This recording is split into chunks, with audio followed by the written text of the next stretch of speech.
And welcome back, everyone. Welcome back to our third qualifier here from Masters Coliseum number 7.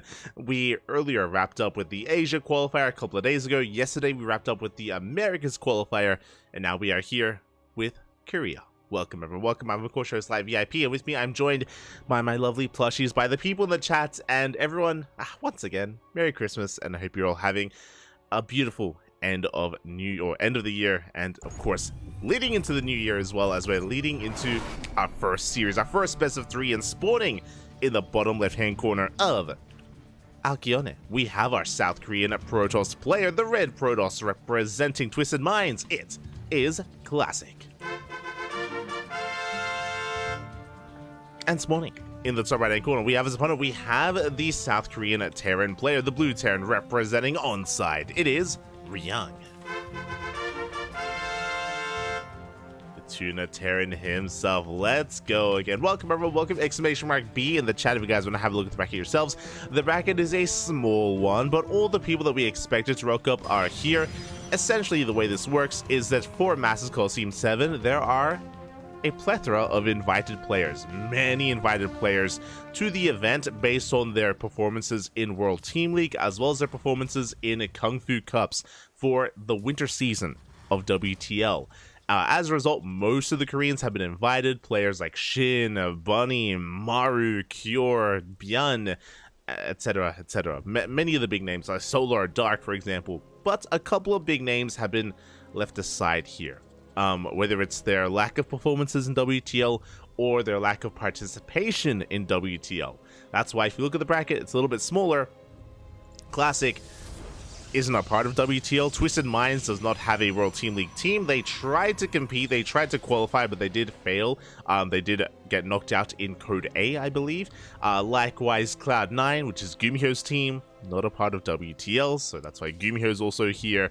We have DRG, who is teamless, that's why DRG is here. Likewise, Ryung is a solid player, but he is in the shadow of Maru and Solar, who are also on his WTL team. So Ryung has had a bit of a rougher season when it comes to standing out. That's why he's not invited, which is why all these players have a shot. They have a chance here to make it through. Creator's another one. Creator, he's on Club NV. Club NV do not have a World Team League team, for example. That's why they're all duking it out in the qualifier. Inside qualifier, only one makes it through. There's one spot for Korea, one spot for every single for each region. One spot for Asia, one spot for Europe, one for America, one for Korea. So it's quite brutal. Amongst all these players, a lot of them are world class, by the way. They're amazing, they're beautiful, they're amazing at what they do, but there's only one spot, oh boy, that they're all fighting over. So best of luck to all these lovely players, and we'll be getting into it as well. I believe both semifinals will be covered here on the channel, as well as obviously the qualifying match later on down the line, as well as we're kind of settling into our game, getting into a safety CC on the high ground here. So a very safe opener out of Ryung, not taking any chances. We do see Classic just rocking up here, knocking on the front door. We do run into a couple of units, so take a bit of hold damage. You should be able to escape in time, but so far quite a bit of damage is being dealt here, and this Stalker is in a bit of trouble, but the second Stalker has arrived. Good target fire here on the Hellion as well, focusing it down. It looks like Classic, he should be able to take a fight. The Stalker getting very low though, but 2 Marines go down. Ooh, the Hellion as well. And Classic will barely come out on top. Good control here, trading beautifully. Looking at the units lost tab, Classic lost 1 probe, killed 3 Marines and 1 Hellion. Good trades here from the Protoss. Behind this, we have our tech of choice. It is going to be a Stargate opener. It was a standard opener overall to go for a Gate Cyber Expand here from Classic into his tech of choice. Phoenixes are on the way. Phoenixes are in production. Slackon rocks up, gets a lock on. Ooh, on the Adept, not on the Stalkers, taking a lot of hits. Once again, really nice finesse here from Classic, pulling back those weakened units, preserving every single one so far. Thinking about a dive on the Cyclone, but will retreat. Behind this, we're getting into a 1-1-1. Interesting, very early tank production here from Ryung, getting into a 1-1-1 himself, looking to go into either Banshee or Ravens. Either or, both are available, both are viable options here for Ryung. Meanwhile, Ryung is in the dark because of his defense early on, because of his struggling to hold on to his natural. No scouting so far. The Reapers, I mean, we haven't been able to send or make any Reapers, no SCV scout either. Ryung doesn't really know what Classic is up to. Ryung is still trying to piece it together here, going for a drop. The drop is designed to get damage done, yes, but also get a bit of scouting information as we drop into the natural. Oh, but we are denied. A Classic in position, kills the Marine, forces this back, and Ryung won't really see much of anything. He doesn't see the follow-up tech or the initial tech either. Phoenixes are on the hunt, and we are looking for that drop. Thankfully, Ryung does get the hell out of there, but he's still not really aware of what's going on. We do see a pretty traditional PvT kind of playstyle here from Classic, going Phoenixes into Colossi. River production already done. We have the Bay halfway done as well to get into Colossi, and yeah, it's just a really secure way to play. Very meta, very standard, very by the book here. Phoenixes, they give you map control. They allow you to shut down, drop, play, and contain Ryung as long as we can. We can also threaten mineral lines and kill SCVs, and then once a Colossi arrive, well, then we can deal with these big frontal pushes as well. So it's just a very solid way to play here from Classic. Again, not trying anything too fancy for the time being, especially on Alkyone. This is a very large map, very long rush distance by ground map as well. It is very much so macro oriented. Many times we've already seen long 20-30 minute games here on Alkyone, cutting the map in half, taking all these bases. Again, it's kind of lends towards that kind of style, and Classic is using the map to its advantage, just playing pretty solid. We have some Raven harass. We get eyes on the third base timing. We also, I believe, got eyes on the Phoenix. Sorry, we got eyes on the Bay, not the Stargate, but we got eyes on the Robotics Bay researching, so we are fully aware of the Colossi that are on the way.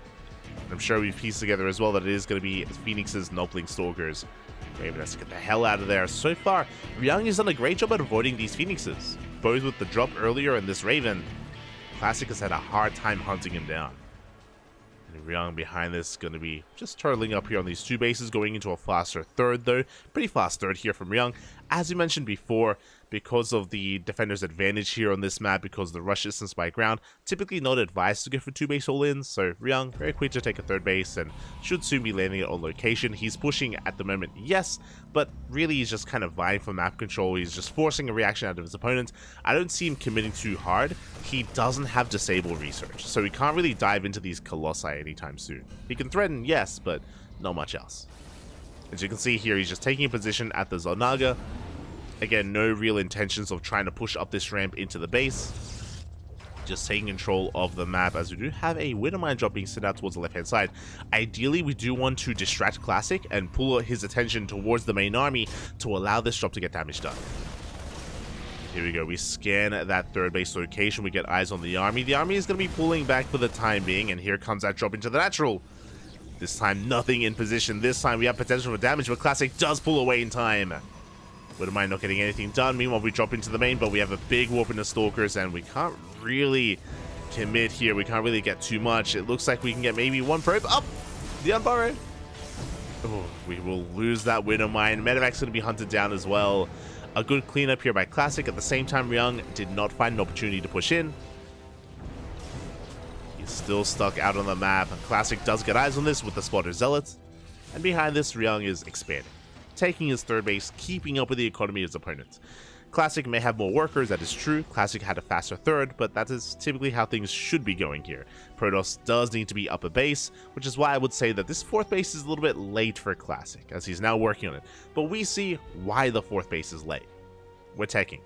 We are being quite greedy here, going right into a second Stargate and a Fleet Beacon, getting ready for Tempest or even carrier production. Very greedy from Classic. Meanwhile, at the same time, Phoenixes move out. They get 7 SCVs across the map. Very nice trade. Looks like we didn't lose a single Phoenix either, so a really good moment here for Classic. But again, taking up this hard is typically a very risky thing to do. But because of this third base and now 4th CC, which was scattered, I believe, by those Phoenixes, Classic knows that Ryung isn't pushing anytime soon. Like, he's thinking about a longer game, a more late game scenario here. So Classic, he can get away with taking. This is where I would say Classic would be vulnerable to 2 or even 3 base all in here from Ryung, but that's not really what we're going for. The mines! Oh my god. When the mines don't quite go off, Phoenixes, they thread the needle, they barely get away. We are playing with fire though, As the pieces, yeah, they take a lot of hits to the face. They will all escape. Behind this, we're getting into carriers initially. Tempests aren't really necessary until we get into Liberator production. For the time being, we're just getting to Vikings. Now, Ryung hasn't seen much, but Viking production makes sense in this scenario just because he's up against Colossi. So thankfully, he's working on an army that can still be of use here, especially against something like carriers. We're scanning, we're looking for the 4th base. We still haven't seen the right-hand side, but I believe Ryung should be checking there soon. He should be aware that a 4th is being taken. For all he knows, the gold was taken, so we can see Ryung rotating over towards that right-hand side. Behind this, +1 ship weapons on the way. 4th base being taken. 2nd starport for quadruple Viking, even Liberator production. Scan reveals the carrier. Very big scan from Ryung. And now he's aware of the Sky Toss. Now he knows.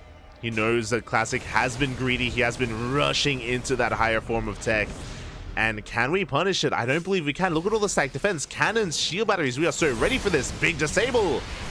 EMP as well, grazing some of the army. Mine shot going to be going off, but we cannot engage. This is a death blow of an army. With the addition of this stack defense, Ryung cannot really break this position. We're going to be rotating around. We back off. Again, working on more CCs here. Ryung aware that we're in for a bit of a longer one, and how do we deal with Skytos here as Terran? Well, usually a mixture of things, right? Ghosts are important with their EMPs, the Vikings as well as their form of splash damage, getting into Liberators to help deal with the ground army. Sky Terran is kind of what we have to invest into. We're not fully there yet. 2 starports does help, but again, we're rotating around, we're denying any other base. There it is, Liberator production now commencing. Libs are so important here. You may be thinking like, they're not ideal against Skytos. True, but they're a really strong supportive unit for whatever's on the ground. It isn't pure Skytos out of Classic. There's still Disruptors, there's still Colossi as well. And even Immortals. So we do still need to make sure we don't neglect the ground army for Ryung. As he's going to be backing off, getting into all those Libs. Go base on the way here for Classic. Ryung double expanding, walling up. We're in for a long one. We spoke about this in the lead up to the mid game, how Alcyone is just very much so known for cutting the map in half and just these long late game 20-30 minute games. That's kind of what we're headed towards. You can see Ryung walling up as well, but he is still being active. He does come across the goal base. He should be forcing a cancel. Yeah, Classic out of position. We'll be losing that base. Another big anti-armor missile. I'm loving the use of these spells here from Ryung. He's not really using them to engage, but he's using them to force Classic to disengage. Just a good zoning tool here. Allowing himself to retreat, to reposition. As I say that, Classic is pushing. He's pushing right through the center. We have Storm on the way. +2 ship weapons as well for Classic. And what are we working with? We have 6 carriers. That is critical mass of carriers. 3 Colossi, 2 Disruptors, a good amount of splash damage with the Mothership as well to support. And there we go. We do activate the Cloak. Big anti-armor missile. But Ryung, I don't think he's ready for this. Nova's going to be going off. Big connection here on the Ghosts. A big chunk of the Ghosts go down. Mothership is going to be falling, but the carriers, they're just popping off. The Liberators are not sieged up either. They're not ready for this. And it looks like Classic is just overwhelming Ryung, snowballing out of control. Yeah, the Novas were too good. Liberators were not ready either. And there just was not enough on the ground. GG gets called, and Classic will take game number 1. Just before Ryung was able to actually get into his ideal army. Remember, we still had like 6 Liberators on the way. If they were with the main army, if we were able to siege up in time, then Classic wouldn't be able to push up the ramp. He wouldn't be able to get his Novas off. Would have seen a very different game. Ryung just needed a little bit more time to be ready. Meanwhile, Classic identified, if I don't do something now, then it's going to be a long game. I think Classic realized that like if he doesn't try to go for a kill move at this point, then we're going to be walling up, and then we're going to be into a more longer back and forth positional game instead. And yeah, with that, Classic was able to avoid that, able to take that first game and take a lead in the series. Let us go.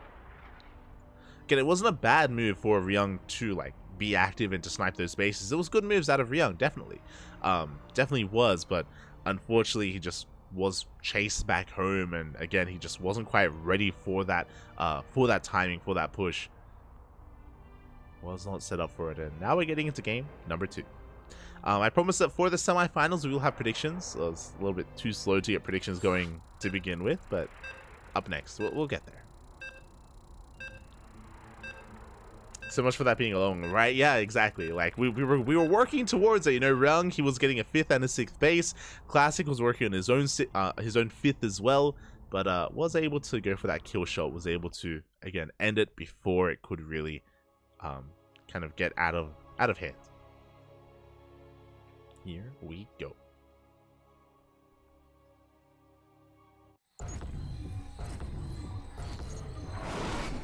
And spawning in the bottom left-hand corner of Solaris, we have the South Korean Protoss. South Korean Protoss player representing Team Twisted Minds. Thought Rex was with us earlier. Yeah,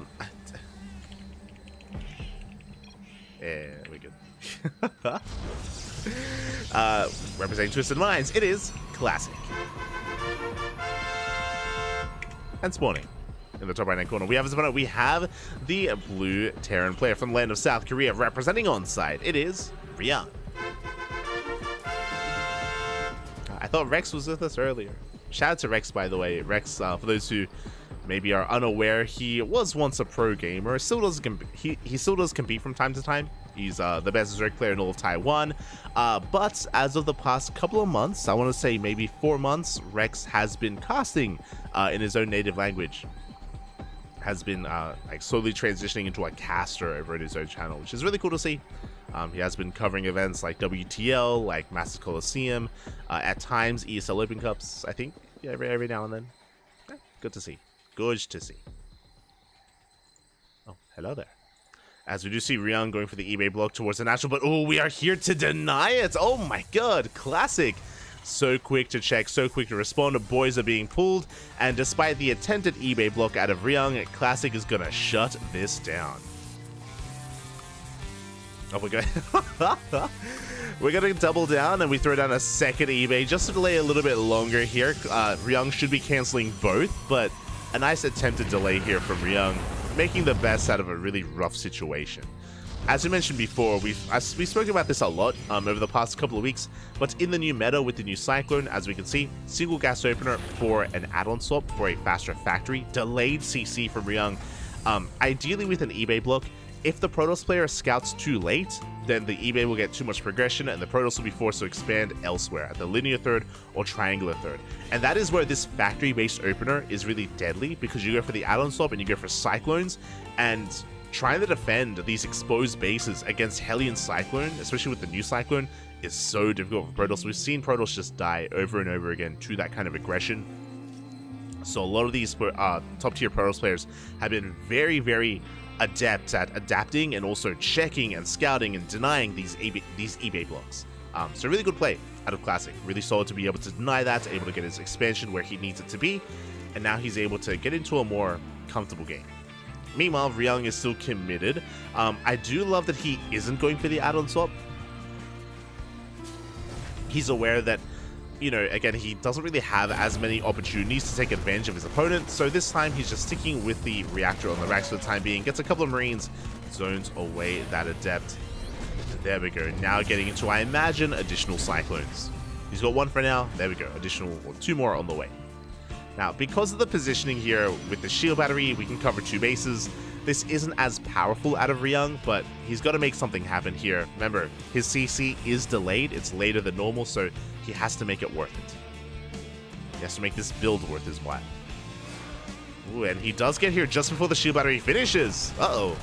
Shield battery taking a lot of damage before it is done. Looks like we will commit to the shade. One Adept will go down. But the shield battery does finish in time, and we will be able to force this back. Can we get a kill on the Cyclone? Oh my god. We can! The Phoenix arrives! We're going for the lift! Run away! It cannot escape. We do shut down the Cyclone. A pretty expensive loss for Ryung. He wants to try to catch that Phoenix, and we'll get a couple of hits in, but no hull damage. Classic will escape. Looking at the units lost tab here, 1 Adept for 1 Cyclone and 3 Marines. A worthwhile trade here for Classic. He also gets a full scout. He confirms the 311 follow-up as well. A very important scout for Classic. Something that you may be recognizing, very different from the last game. Last game, Ryung went for a 111. This is a delayed starport. a big prioritization on stim, like really fast stim, really fast bioproduction here. This is going to be a very aggressive build out of Ryung, building up a pretty hefty army very quickly. This could lead into a 2-base all-in. On Solaris, I doubt it's going to be a 2-base all-in. This will just be a delayed starport, delayed medevacs, but again, a powerful push is going to be available for Ryung.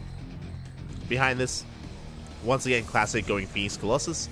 Phoenix is from that control. We have the Bay on the way for eventual Colossus production. 3rd base soon to be taken as well. Classic is going to be taking a more defensive position. Ryung is going to be the aggressor. And again, because of the scouts, Classic knows.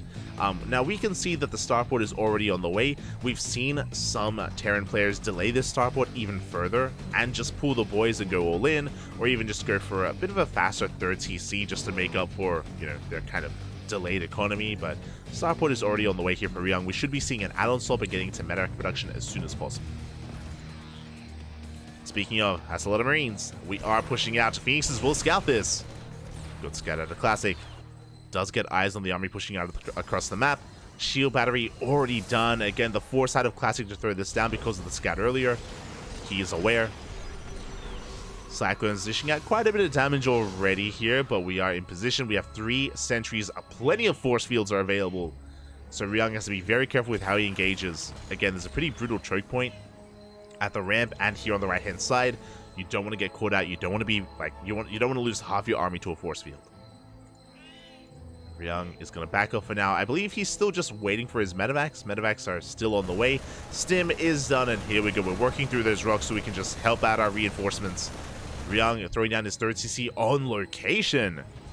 So again, he's working on that next step. I appreciate this 3rd base. It is very greedy, true, but Ryung has map control. He can get away with this. He can try to get away with this. This also means that Ryung doesn't have to commit to the fight. He can posture, he can threaten. There we go. It looks like his goal here is to try to distract the main army with his Cyclones, with his Marines, and try to slip into the main base with a double drop. Here we go. Classic trying to reposition, trying to keep up with what he perceives to be the main army, but the double drop gets into the main base. That's Nartos' pylon. That's a lot of tech. Pylon's going to go down. Everything gets depowered as well. Colossi are on the way. Can we focus on the Forge? We can. 1 Forge goes down. Not too bad. We do deny +1, but the Phoenixes are on the hunt, and these medevacs are under fire. Looks like they will eventually go down. We do manage to unload just barely as well. But not enough Marines here to really find too much damage. At the same time, the rest of the army tries to catch some of these reinforcements, but alas, doesn't find too much. That shield battery from earlier helping out quite a lot. Again, the shield battery positionings here from Classic, helping him defend and minimizing his losses. Ryung is forced back. And Classic, looking pretty good overall. He doesn't lose any economy, but he did get his upgrades delayed. And the big one, of course, the denied Forge. The Forge was killed, and I believe the Forge, yeah, it hasn't been remade. Ooh, Classic, it may have slipped his mind. He may not have noticed that he lost that Forge, so kind of a big loss for him. A big delay on his upgrades. Behind this, Ryung working on... Oh, let's go. Ryung's working on an eBay to get into +2. I was thinking for a moment there, like, if we're not going for the Forge, are we going to go for, like, a big, like, 3-base push? Is Classic just going to send it? The answer is no. We forget about +1 attack, and we're going for +1 air attack. Just take to the skies. Fleet Beacon, 2nd Stargate on the way. Once again, Classic is rushing into Skytos. A very greedy maneuver. We'll see if Classic can get away with it. Unlike the previous game, if you remember in the previous game when Classic tried to go into Skytos, Ryung was also getting a 4 CC, so he was being quite greedy, but oh my god, so many SCVs are going down, no turrets! No turrets, Marines out of position, that's going to be 8 dead SCVs, ay. Classic just having his way with the economy of Ryung. Behind this, Ryung getting his 4th base on location. That tells us that Ryung is again looking towards a longer game, he's looking towards the mid to late game, trying to get his economy up and running, which means Classic should get away with these carriers. Oh boy. You don't see this too often. It's more of a rarity to see these Protoss players. I'm talking about like players like Showtime or Classic, Hero, Max Packs, the best of the best. We very rarely see this, where we just cut corners and rush into Skytos like this, but yeah, Classic, he's just setting it. He just doesn't care. And I mean, he's getting away with it, you know, to be fair, to give him credit. I don't think Ryung is going to be able to punish it anytime soon. He's being active with drops, yes, but kind of no big pushes. So Classic should be okay. He is being pulled apart a little bit. Ooh, the carrier is about to be revealed. A much earlier scout from Ryung. He is being forced back, but again, a pretty early scout compared to the previous game. Zealot runback comes in. We do get some pretty big EMPs there. We do clean them up. Very nice defense there from Ryung. And as we get into this, a big shout out to Istan. 12 months, 1 year of support. Oh my god, thank you so much for resubscribing. Gracias, papi, gracias. Here is the Duck Haikyuu. Quacking down echoes. Feathers waddle through the pond. Quackers in the sun. Quack, papi, quack. Thank you so much for the support, Istan. We really do appreciate it. Really do appreciate it. Thank you, thank you. One year of Ducklings. That means, oh, you started watching us or supporting us last year, December. Oh my god. Crazy. Crazy, Bob. Thank you, thank you. But Ryung, he's just settling into this. Now again, this time he does have a faster scout, but just now working on +1 ship weapons. I imagine, yep, there we go. Second starport is on the way for Vikings, for eventually Liberators. I want to say that the rush distance by ground is a little bit longer on Solaris. The speed zones do mess with that a little bit, but yeah, we'll see how things do settle here. Classic just getting into more and more carrier production. That's a second cyber core for those air upgrades. Ryung is pushing towards the south, but this is spotted by Classic. He does see. Here we go. We can see Ryung setting up a split push. Trying to pull Classic apart here with these two armies. And can he find some damage? Sims on 4, but there is a Colossus. Big EMPs on the Stalkers. On some of those intercepts as well. The Disruptor goes down. Bit of miscontrol out of Classic. Not a bad pickle from Ryung. He gets the Disruptor. But I'm sure he still wanted a little bit more than that. Ryung, he has maxed out. Going to be rotating over towards the north. He's going to be consolidating his army. Meanwhile, so is Classic. Classic working up with that Disruptor. Nova's going to be going up. Ooh. Does connect on that Ghost. Big force fields as well. Yeah, forcing back some of the army. And it looks like Classic, he's going to be able to take this fight. He shuts down the main force. The Ghosts, get out of here. The Ghosts are getting called out. It looks like, oh, they get a DP.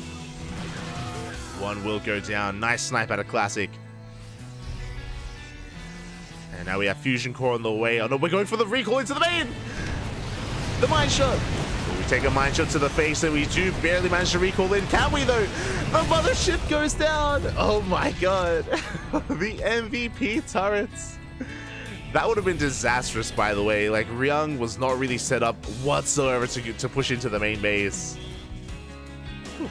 But clutch turrets here in the main base. -300 as the mothership is being rebuilt. Whew. And Ryung, he's going to be able to stabilize. He's going to be able to settle into this. We have +2 ship weapons on the way. Range for those Liberators. I'm sure additional turrets are going to be thrown down just in case. Ryung is expanding. He's got a pretty solid economy here. His army, I want to say, is still lacking. He's still very reliant on Marines. Less so on Vikings.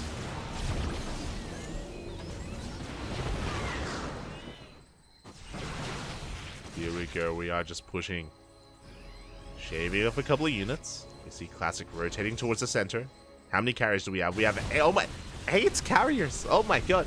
At this point, I mean, at 6 carriers, I feel like is when we want to diversify and go into Tempest and things like that. But Classic is having fun. Working up towards 8 carriers. Second Robo's on the way. Here we go. Classic, he feels like he can engage. Trying to force a fight. Nova goes up. Decent Nova here on Summer Orders. Massive Nova as well. Oh my god, connecting with the main army, and it looks like Classic, he has far too much. Snowballing out of control. And Ryung, he cannot fight this. Not head on, not out in the open. Not without side defense. Or without additional anything else. As yeah, Classic, he's breaking through. Pushing towards the natural, and there's just not much to stop him. Not much whatsoever. Once again, Liberators just weren't able to siege in time. There was no backbone to the army of Ryung. GG gets called, and a Classic will take the 2-0, advancing on to the next round. GG. Oh my god, I didn't even... There we go. GG, well played, as Classic will take the 2-0 here, will eliminate Ryung from the qualifier. So my apologies to Ryung, as unfortunately he will be bowing out. He will not be a part of Masters Coliseum 7. He will be eliminated from the tournament, and Classic advances on into the semifinals. Exclamation mark B in the chat if you guys want to have a look at the back yourselves. We have some catching up to do. Here we go. We have DRG taking down MT Game 2-0 in the next round. I mentioned before that, again, this bracket is a little bit smaller here. A big reason for this, if you're seeing a player that, like a kind of a regular Korean name that isn't here, they're probably invited. They're probably invited in some way, shape, or form. It is a little bit sad to see that the amateur Koreans aren't here. I'm talking about players like Quanta, Jinyo, Percival, 3 Point, Lunacy, Stephen Curry, to name a couple, Gyelzing, aka Rebellion, and what else comes to mind? Fork as well. So there are a lot of more like amateur, obviously they're GMs, but more amateur Korean names like semi-pros or up-and-comers. Unfortunately, they're not quite here. And to be fair, it would be a brutal qualifier for them, just because it's winner takes all. There's only one qualifying spot, so instead we get all the kind of big names, the big GSL Codes names that weren't invited. Creator, DRG, Nightmare, Gumiho, Classic, and Ryung. So a really solid lineup. May not have the quantity, but we do have the quality here, as Classic advances on into a PvP. Let's go.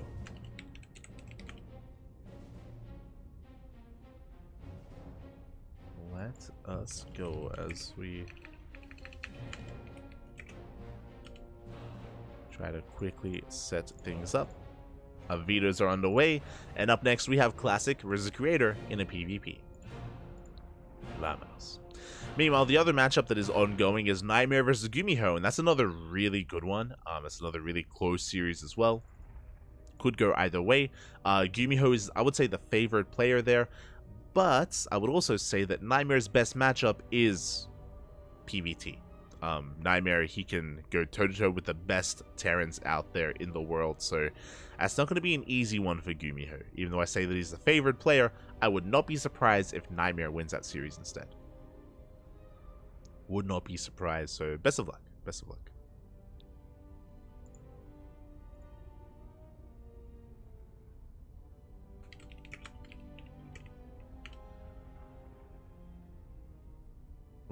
As we are just easing on into this here, and yeah, so far we're just going to be waiting for our players to conduct their vetoes. We do have the update there on the screen. I believe Nightmare vs. Gumiho is being covered by Rotterdam, if I'm not mistaken. I believe Roddy's going to be covering that, and both semifinals will be casted. So we're going to be covering the upper semifinals, and if you're a fan of DRG, we will be casting Dongray Gu after this. It's going to be Creator versus Classic first, and then DRG versus the winner of Nightmare and Gumiho, and then the qualifying match. So it will all be casted. The only thing that we won't cast here on the channel is Nightmare versus Gumiho. That's the only thing that we won't be covering. As we just settle into this. Yeah. And we catch up in the chat.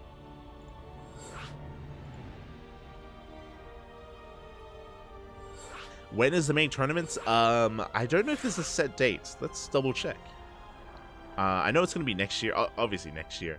I believe January. And yes, it's going to be 13th of January. So almost 2 weeks into the new year. So 13th of January, and it's going to last over a week. From the 13th of January to the 28th of January. Oh boy. It's a lot of StarCraft. That's... Of course, the main event has a group stage and then a playoff bracket as well. So a lot of StarCraft. A lot to go over. Catching up. Damn, no parting. Parting, he's not. He's not back yet. He's not quite at that level. I don't want to call out parting too much, but he was streaming, I think it was yesterday or the day before that. He was laddering on NA, and I think he was losing to like 4K players. I say that. He was losing to like 4K cannon rushers, so I should preface that. I should you know, cannon rushing, it's an art form, and it can take down even the best of us. But yeah, I don't know if Parting is going to be returning to StarCraft. I think he's thinking about like Stormgate at the moment. I know he was laddering a little bit, but we'll see. We'll see. I'm not really expecting much. As we're getting into our next series here, and spawning in the top right hand corner of Equilibrium, we have the South Korean Protoss player, the blue Protoss representing Club NV. It is Creator.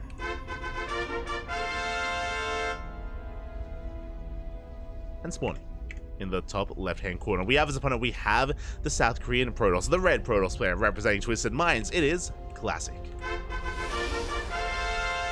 Oh, and if you're in the chat, un momento, as we set up and get ready for this PvP, if you're in the chat, predictions will be open. I'll just very quickly get on that, and you can place your bets on who you think will come out on top here between our two Protoss players. Who advances on to a qualifying match? Up to you to decide. 2 minutes. You have 2 minutes to place your bets on this series. For now, we have a pretty interesting opener. Creator is going he's going for a double gate opener here on the high ground. Classic going for a gate expand. So a much more economic opener here out of Classic, very Max Pax-esque. And we'll see if Creator takes the bait, and we'll see if he tries to all-in Classic. Now, bearing in mind, Classic is taking a faster second gas geyser here in the main base, which means he can go for a Cybercore into Stargate before expand. So he has the option. He can go Stargate before expansion if he gets delayed, or he can go for the expansion first. One or the other.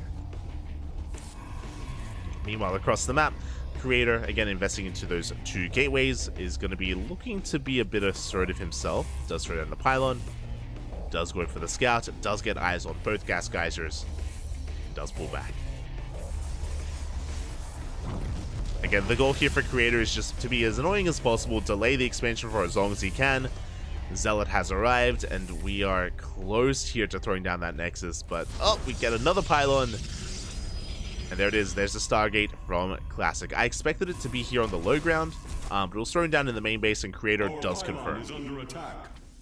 As we mentioned before, because Classic did open up double gas, it did mean that a Stargate before Nexus was very likely from our Protoss, and Creator does confirm that. So, Classic, his opener is still economic, don't get me wrong, but with the faster Stargate, this is safer. I say safer because this will also grant you access to Void Rays in case Creator all-ins.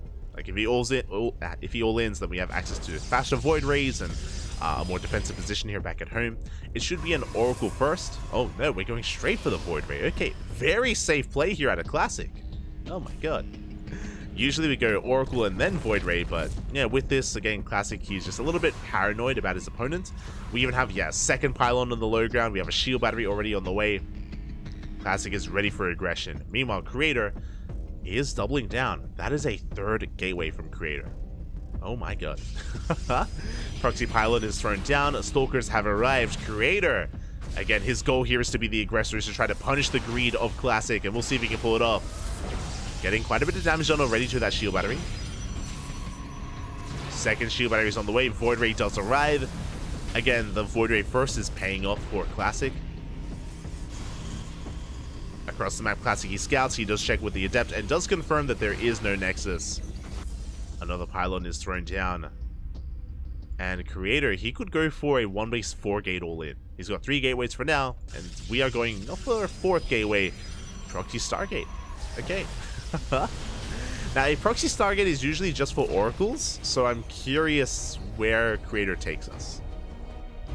Because he's doubling down, additional Stalkers are on the way. How many Stalkers in total? We have 9 Stalkers here from Creator. That's a lot of DPS, that's a lot of firepower, and we're trying to lure Classic out into the open. Away from those shield batteries, away from the overcharge. Third shield battery is on the way. I wouldn't be opposed to going into and investing into Proxy Void Ray from Creator, as he's pretty all-in at this point. We'll be losing one of those Stalkers. Adepts, they shed in. Adepts, they will threaten the shade, and we have to chase them. They do commit. 2 Adepts do one-shot probes. We get 1. Only 1, though. Meanwhile, amidst all that chaos, 1 shield battery did get picked up. The Cybercore taking a lot of hits. Taking a lot of damage. Creator opting to go for the Oracle. He wants economic damage, and there's no shield battery in the main base. That Oracle can go to town and can get a lot done.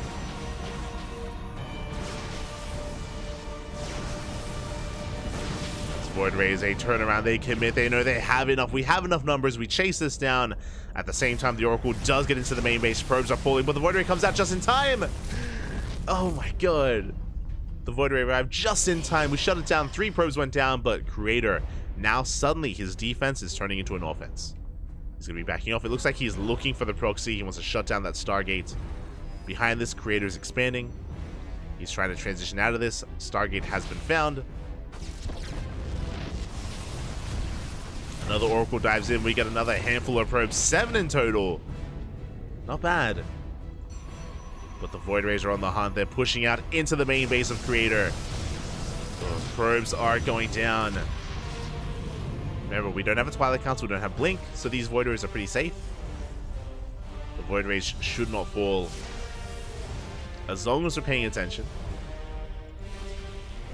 Stargate getting depowered.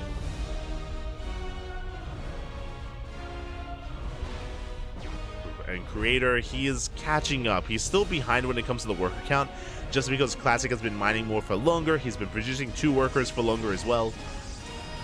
Even though Classic did lose a lot of probes, still not enough for Creator to recover.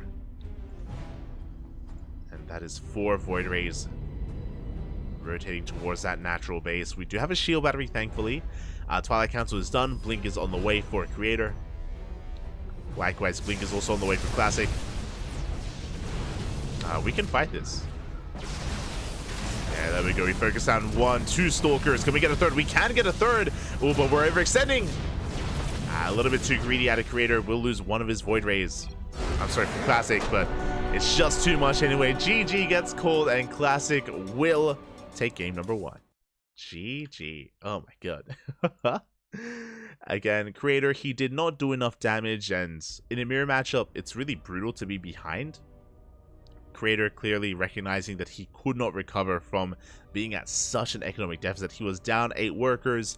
His Blink was on par with his opponent. Creator had no advantage in that game. The only way that he could come back is if he teched up in a different direction, like DTs or outside of Dark Templar, going for, I don't know, like a fast 3rd, maybe trying to get away with a fast 3rd base, or fast disruptors, some kind of like unusual tech, or just an all-in.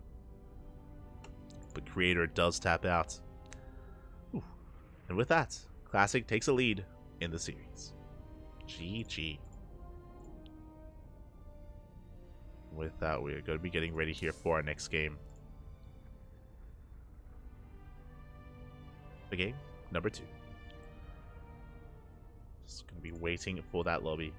Oh, hello, Terran Lord. Hello. ¿Qué tal? ¿Cómo estás? Good to see you. Good to see you.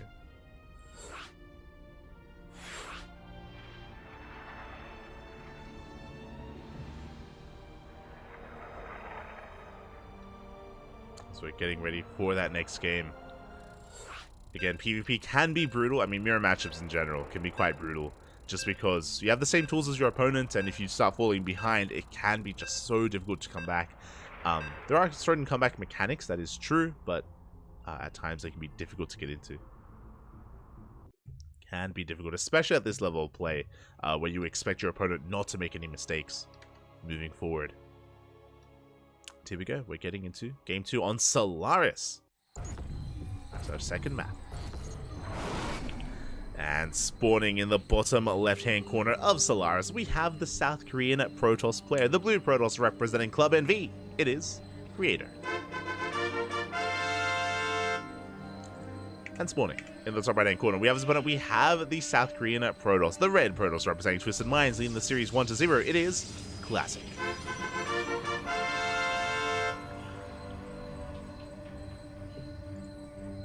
Here we go.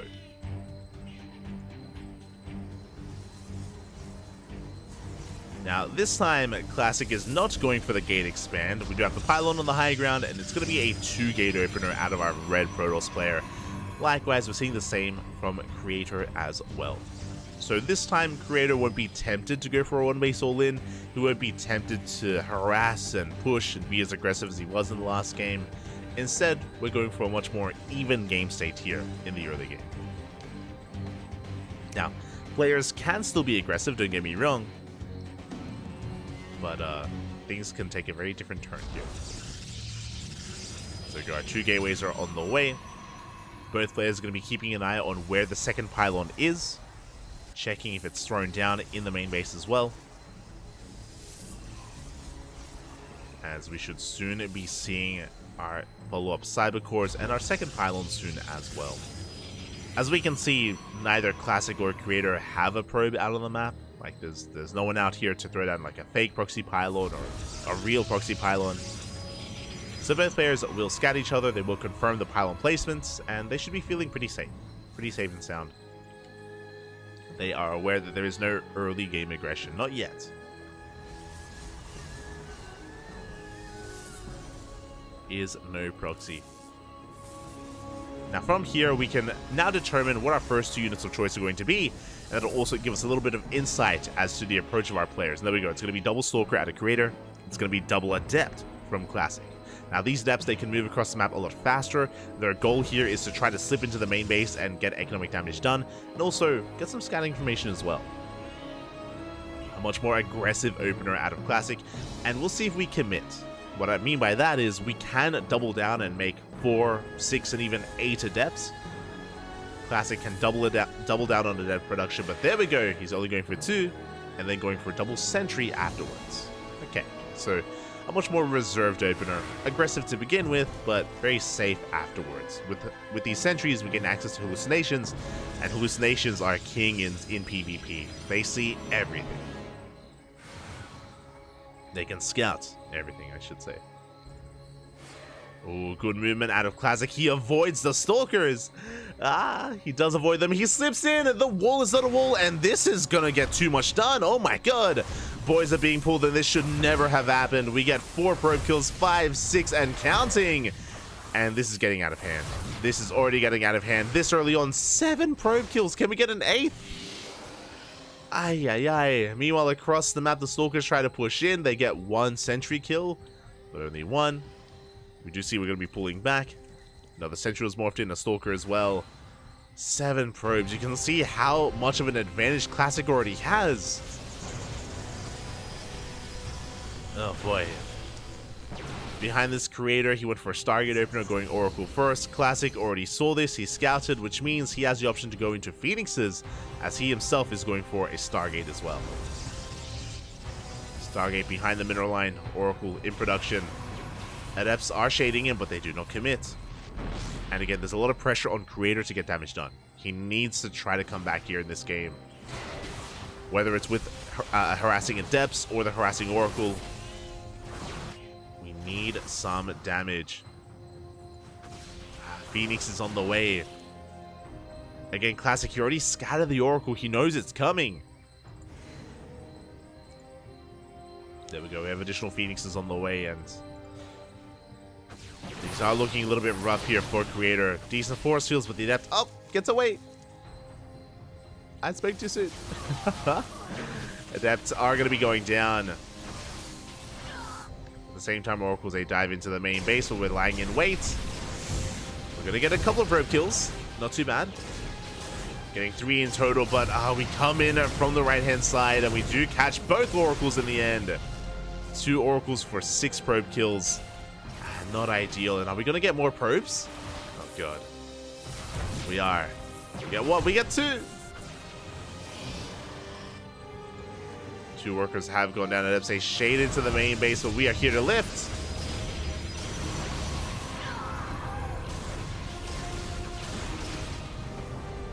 As the dust does settle, on the one hand, yes, Creator has evened up the worker count. He's even slightly ahead in workers by 1. Slightly ahead by 1. The downside is that Creator, he achieved that by spending his army. Looking at the units tab here, we can see he's lost 4 Adepts.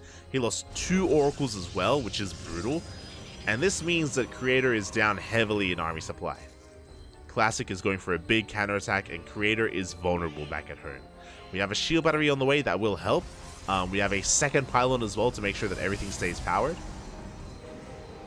But Classic, he's coming in with Phoenixes. We can CC some of these Stalkers.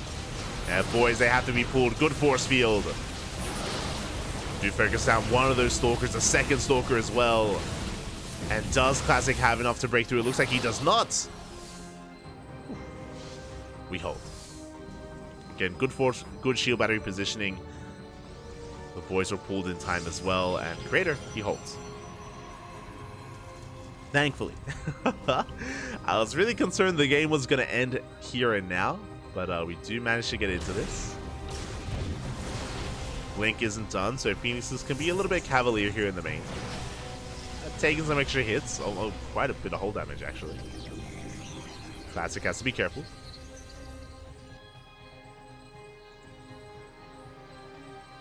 And from here our players are backing up. Again, Creator going into faster Blink. We do see Classic avoiding the Twilight Council or delaying the Twilight Council, getting into faster Immortal production. So Classic will have Immortals, Creator will have Blink Stalkers. Speaking of, Blink is done. We do not commit to the Shade.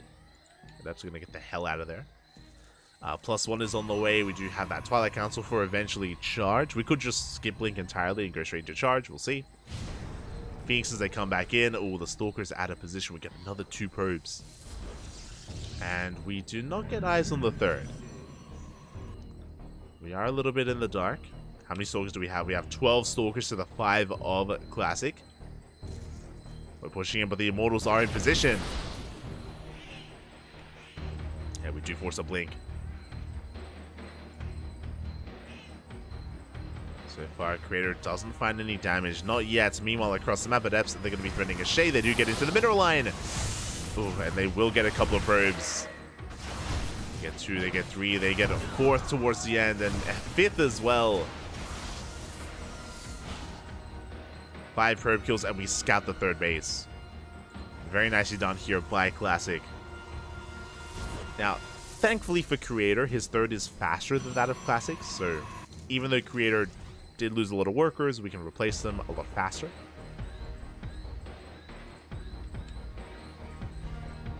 Oh, I'm kind of liking the offbeat timing of this Oracle. It is very late in the game, very late Oracle, but very unexpected, and it's going to slip into the main base as well.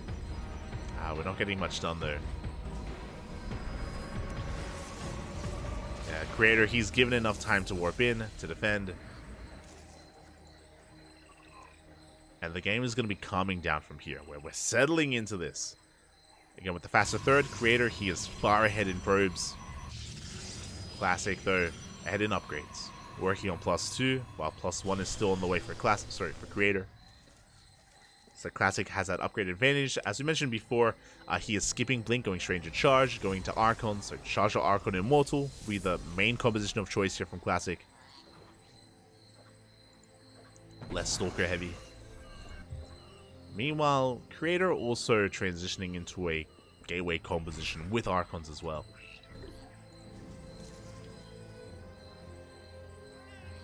Charge finishing up, Temple Archives on the way.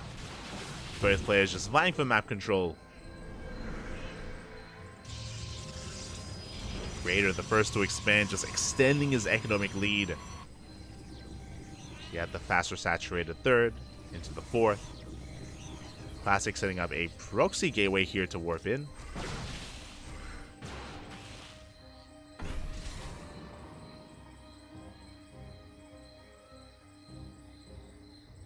Revelation does go off. Classic, he does have eyes on these Stalkers, which means the Adepts are going to have to pull back.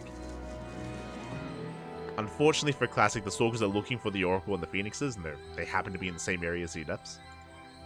Meanwhile, the main army of Classic pushing towards the right-hand side. We have the Oracle coming, and Stasis Trap does get spotted. The Creator, he will react in time. Here we go. Classic is pushing. He is up in army supply. He is going to be committed with this. Does have a later 4th base on the way. Stalkers have been spotted. And we're going to be engaging. And again, while Classic keeps the attention of Creator here with the main army, we have Adepts shading towards the natural. And we're just zoning the main army away. We're taking control of the high ground. Forces are thrown down. They're broken by the Archons. Classic. Nice hold position micro here on top of the ramp. And we just go straight for the mineral line. Straight for that natural base. Creator just stuck in a really awkward position. And he's wanting to break through. He's trying to. That is 5 Immortals. We can't push in. Not into 5 Immortals. Not like this. Meanwhile, the entire mineral line is going down. We lose 8 workers.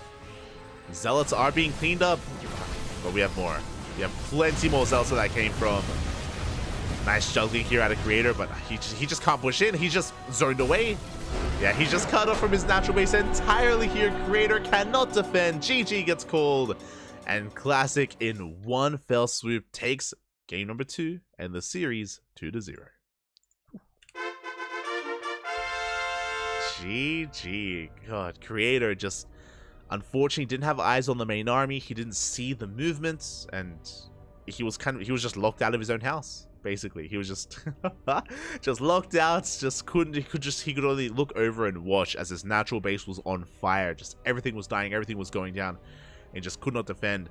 The only way out of that kind of really rough position is recalling. If you could recall half your army to your natural, but at the time, Classic had the larger army anyway. If you do that, you split up your forces, and then Classic may be able to break the third base instead, or even still the natural, like either or.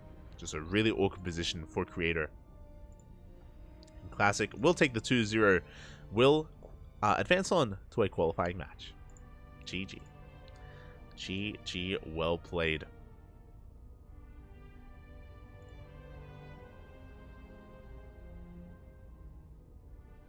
And with that, we are getting into this. I say in the chat, I'm confused. Where are Maru, Dark, Cure, Hero? They're invited. They are invited. We'll get into this at the end of the qualifier. We can go over all the invited players. But I mentioned before that if you're curious as to where some of these other top tier Koreans are, they're already in the event. They're already in. The reason why players like Classic, Creator, Gumiho aren't invited, I mentioned before, this event is very much so a part of World Team League. So invites are based on performances in World Team League and in Kung Fu Cup. And because Classic, Gumiho, and Creator are part of teams that are not in World Team League, they didn't have enough points, they are not invited, which is why they have to work through the qualifier instead. They have to work through the qualifier instead. Speaking of, what do we have next here as we do get ready for our next series? Classic waiting in the qualifying match. Up next, Gumiho took down Nightmare 2-0, and we have a ZVT here. We have Gumiho versus DRG up next. Let's go. Just need some time. DRG is another example. DRG is teamless, which is why he wouldn't have any points in World Team League. Gumiho's on Cloud 9. Classic is on Twisted Minds.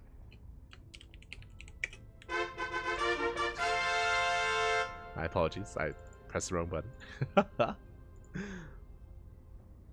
But again, if you're curious, that's why these players are still competing through here instead.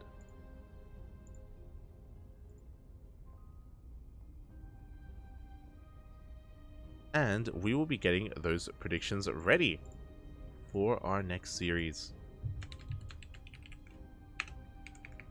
So if you're in the chat, predictions will soon be open for our next semifinals match to determine who faces off against Classic in the final series, in that qualifying round. All the casters are filing on in.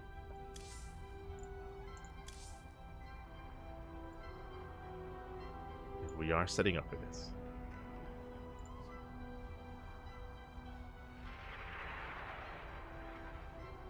Catching up in the chat. And catching up. But likewise, there's again a qualifier for every single region. There are some other big names that aren't invited in. As I mentioned, some of these other teams that only have singular players have have players that aren't invited. Players like Hero Marine, who's a part of Mouse Esports, Showtime, who's a part of Berlin International Gaming, Team Big. Like, there's some other big Europeans that are gonna have to fight their way through the European qualifier tomorrow. Raynor is the other big one. Raynor is the other big one, as he is on Basilisk, and Basilisk has been competing in WTL, but Raynor, he hasn't had the best of performances in Kung Fu Cups, and points-wise, Raynor wasn't able to make the cut for those invited players. So the European qualifier is also going to be pretty stacked. But here we go.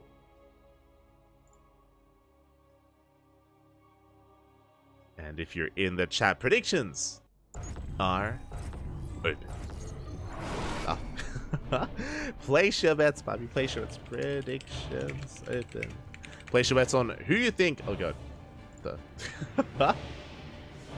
Messed up a little bit there. It's fine. Look, you can piece all the letters together. Predictions are open. Place your bets on how you think this series will go and who faces off against Classic in the next round. Is spawning in the top left-hand corner of Golden Aura. We have the South Korean Zerg player, the Red Zerg, representing himself. He is currently teamless, looking for a team. It is DRG. And spawning in the bottom right-hand corner, we have his opponent. We have the South Korean Terran player, the Blue Terran, representing his new team, Cloud9. It is Gumiho.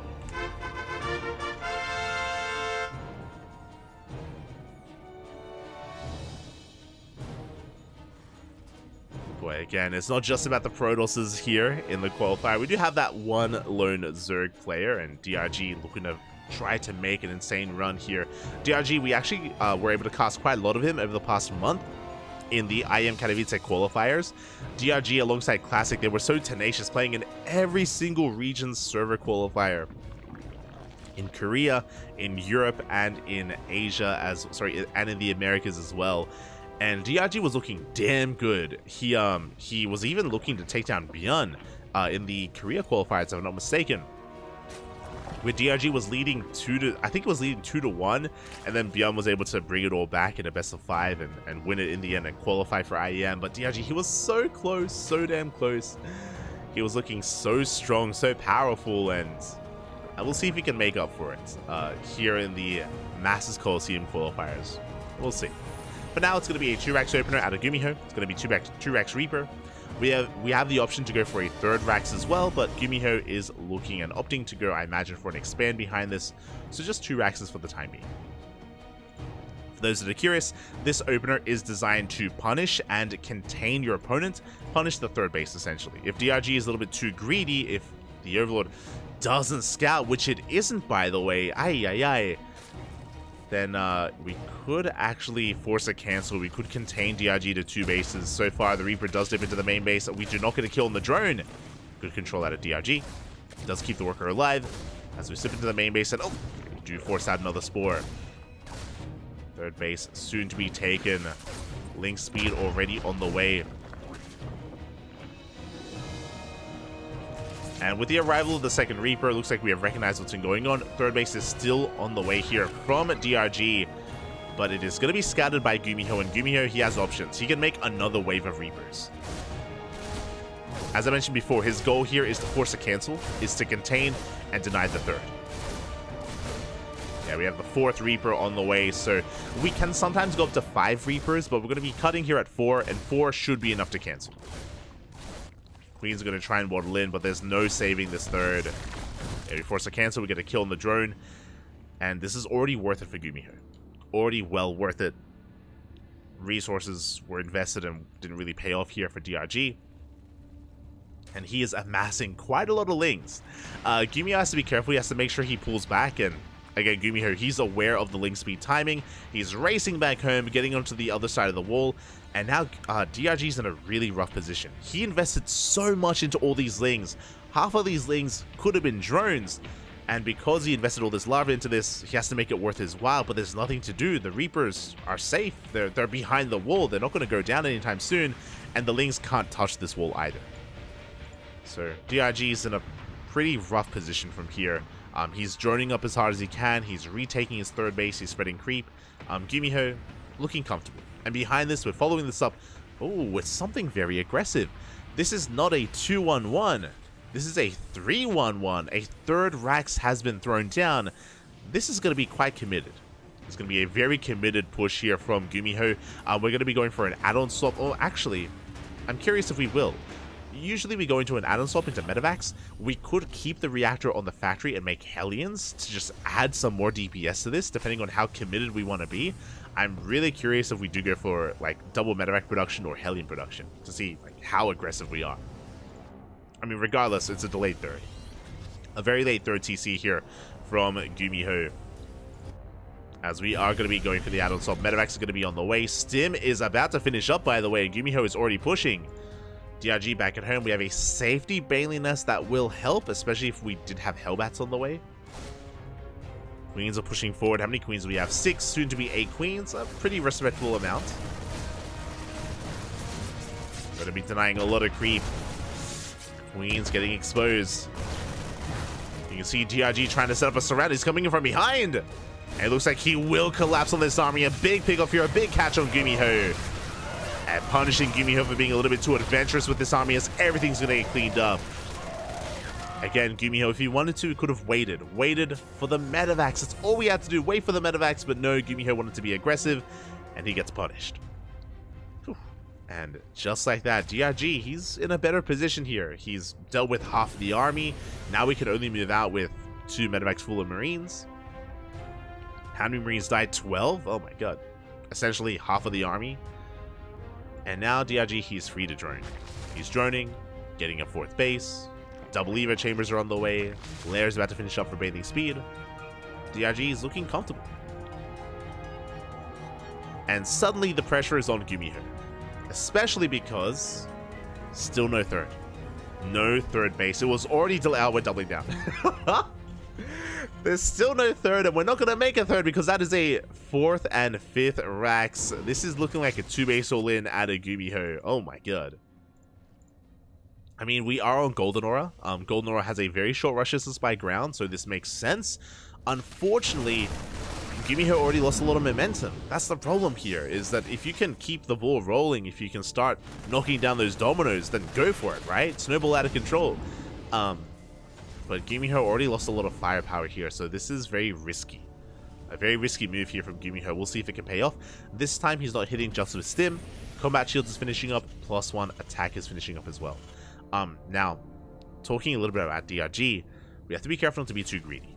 We have a Hydra Den on the way. Hydras are not something we want right now. We want Lings and Banelings and like 66 drones at most.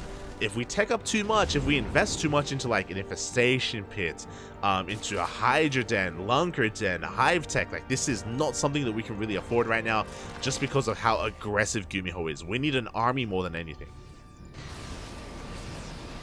Here we go, Gumiho getting in position. He's within range of those gas geysers. A decent surround here with the Lings. We target down the Medivac. Oh my god. Nice pickles here from DRG. Gas Geyser will fall. DRG still amassing more Lings. Behind this, we throw down a 2nd factory, by the way. Still no 3rd base. Gumiho still very much so 2-base all in. We have a Medivac drop going into the main base. We have reinforcements on the way as well. A really good tank positioning here behind these mineral patches. Drop is going to be deflected, but does unload at the 4th. Hydras are on the way. Again, I'm a little bit concerned here for DRG. Up, but Gumiho's not looking. We'll lose some Marines. Behind this, we try to collapse on the Marines as well. Bailey's will connect. It looks like we can get on top of this army. It's really awkward. Very limited surface area. Up, but we're barely breaking through. We get on top of 1 tank, 2 tanks, and the 3rd tank is going to go down. We clean up the army, and Gumiho is forced back. And again, no 3rd CC, still a 2-base all in. Like, we're just doubling down. Here comes wave. Is this wave 3? Wave 4? Was that? The 2-base all in continues for Gumiho. As he's pushing out once again.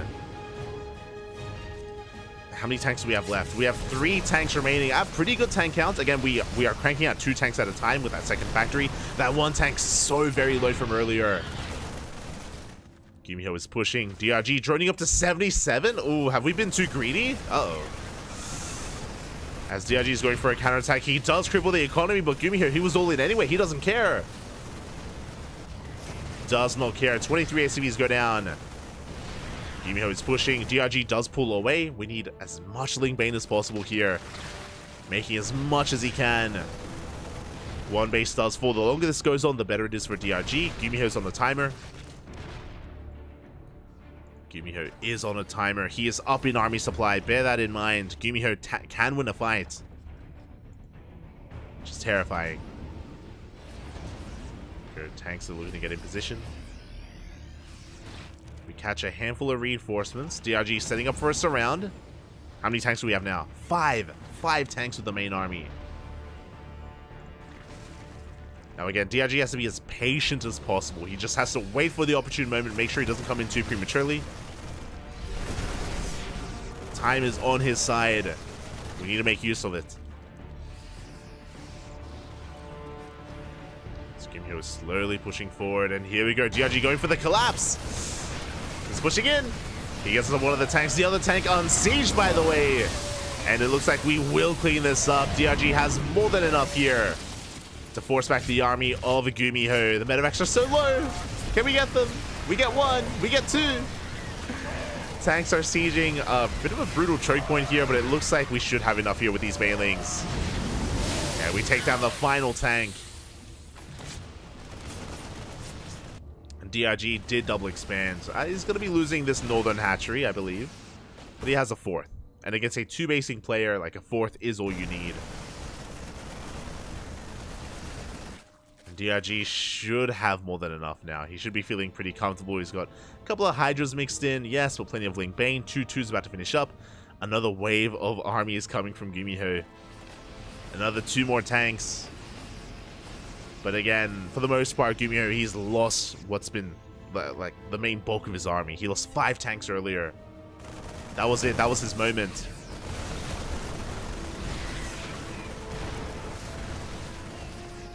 That was his moment as he's wedging himself in between bases, getting himself the Bailey Nest. Big pickoff. Bailey Nest does go down. DRG trying to catch reinforcements, but there are none. Pick off a queen.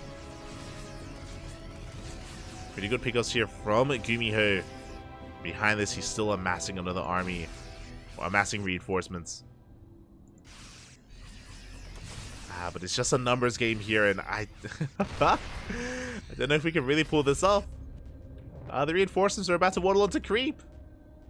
Not like this. Ailing does connect. Yeah, the tank gets caught out. A nice catch here from DRG. Gumiho is down to 26 SCVs. It's been all or nothing for quite some time at this point. I mean, it's been impressive, like what Gumiho was able to accomplish, but again, just was not enough. I do think the pivotal moment was when he lost his tanks at that linear 4th base, and here we go, the Bane's they crash in! They connect, we save a good chunk of Marines, but the tanks are going to be going down, drop into the main base. These medevacs are so low. GG gets called, and DRG will take game number 1. Whew. Surviving against a 13-minute 2-base all-in. That was... oh my god.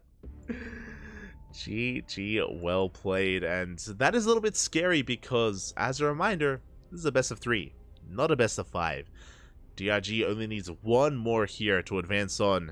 Meanwhile, Gumiho needs to bring it back here and now to force an ace match. Oh boy. The pressure is on. And again, it wasn't a bad start from Gumiho. Remember, he denied the 3rd base, he preserved all of his Reapers, he forced out a lot of Lings. The follow-up was where he lost a lot of steam. Remember, winding it back like 10 minutes ago, when Gumiho pushed with Stim before medevacs. Remember, he pushed out like 20 seconds before medevacs popped. And he got caught, he got surrounded, he lost 12 Marines. Doesn't sound like a lot, but that was half his army. And that meant that the eventual medevac timing was that much weaker as well, and DRG was getting more and more comfortable. The next big, like, scary moment for DRG was the tank push, where he had, like, the 3 tanks behind the mineral line. That was a pretty brutal, like, position for Gumiho to take advantage of, but even though it was a really good position, he wasn't threatening a lot. He was really within range of 1 gas geyser. That's it. He wasn't really doing a lot of damage there, so DRG was eventually able to deal with it, able to clean it up, and GG. GG, well played. With that, we're getting into game number 2 on Site Delta.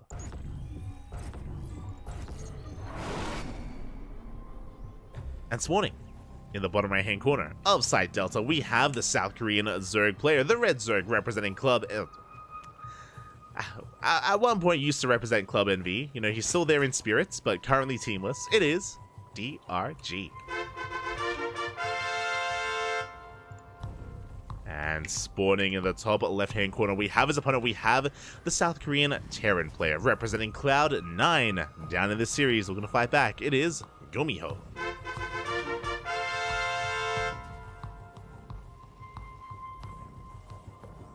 Feeling like 2010 all over again. True. Gumiho and DRG, very old school players, been around since the beginning, especially in the Korean scene. And they're both amazing at what they do, you know. Despite both these players being in the qualifiers, Gumiho is the runner-up of ESL Masters Summer. He was second only to Cyril, and that was only a couple of months ago, in DreamHack Yongshipping. So Gumiho is very much so in form. That's why Cloud9 picked him up. He's, you know, very unpredictable, very aggressive, and still a very, very powerful player. Meanwhile, DRG has been having a bit of a rougher year on paper, I guess, but he's been getting some really good results. I mentioned earlier that DRG was looking damn powerful in the IM Katowice qualifiers a couple of weeks ago. He was even looking better than Bjorn in his series, to be honest. So DRG is no slouch. There's a reason why he's leading this series, and yeah, it's not going to be an easy one for Gumiho, despite him having a more successful year.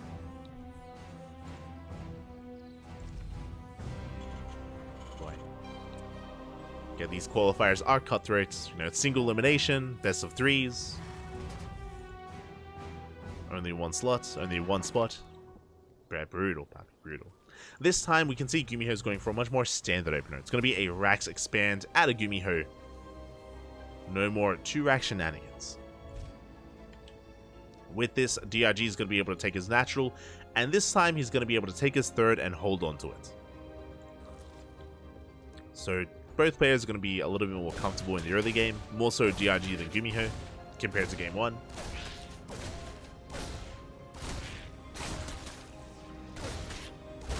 Ooh, as we do pick off one of those links, not a bad pick off here. Gumiho getting very low with that Reaper, but will escape. He's going to scout the linear 3rd. He does confirm the hatchery on location, and behind this, a very economic opener. Last game, it was a 13-minute 2-base all-in.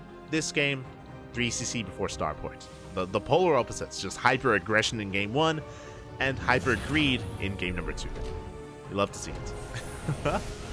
Again, it just goes to show that Gumiho is a very unpredictable player, and I mean, again, a 2-base all-in on Golden Aura makes sense just because of the rush distance by ground. Likewise, Site Delta is known for longer games, is known for the mid to late game especially, so Gumiho is embracing that. Which means we should be seeing more of a back and forth. We should be. we'll see. We'll see where DRG takes us as well. For now, Lings are moving out. Likewise, Hellion production has commenced, has been spotted by this Overlord. So DRG has a decent idea of what's going on. The Lings, they do slip by the Hellions though. They get into the mineral line, and we're going to get 1 and 2 SCVs go down. Big pickoffs to Hellions. They're racing back home. We get a Marine. We get a 2nd Marine as well. Good trades here from DRG. And quickly checking his vision, what did he see up the ramp? He saw the Tech Lab researching, which is a pretty big scout. This is a tell that this is not going to be, oh my god, that it's not going to be Banshee production. Instead, we're prioritizing that bio upgrade instead. So Hellions are going to be threatening a dive here on the right-hand side. Oh, and the queens do get out of position. Drones are going to get picked up. 2 workers for one Reaper. Not too bad. Pretty good pickoff from Gumiho. Again, across the map, we do have a 2-1-1 setup here. Very bio-heavy. We have a couple of Hellions here for map control, but only 4. Again, we're not investing too heavily into these Hellions because we're going for the add-on swap, so no reactor on the factory. And we will soon be on the map with these medevacs. So it is a 3cc 2-1-1 from Gumiho. So very bio-oriented, which is very important to point out just because Gumiho has played mech before, and mech has been a little bit trendy recently, especially with the new Cyclone. So important to note that Gumiho is staying away from that. Third CC is being taken. We have our 1-1 upgrades on the way from both players. DRG should soon be working on his lair. I'm a little bit surprised that, again, he hasn't already started working on it, but should be up next.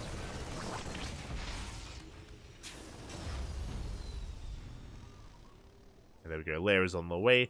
Additional gases as well. Lair in the main base.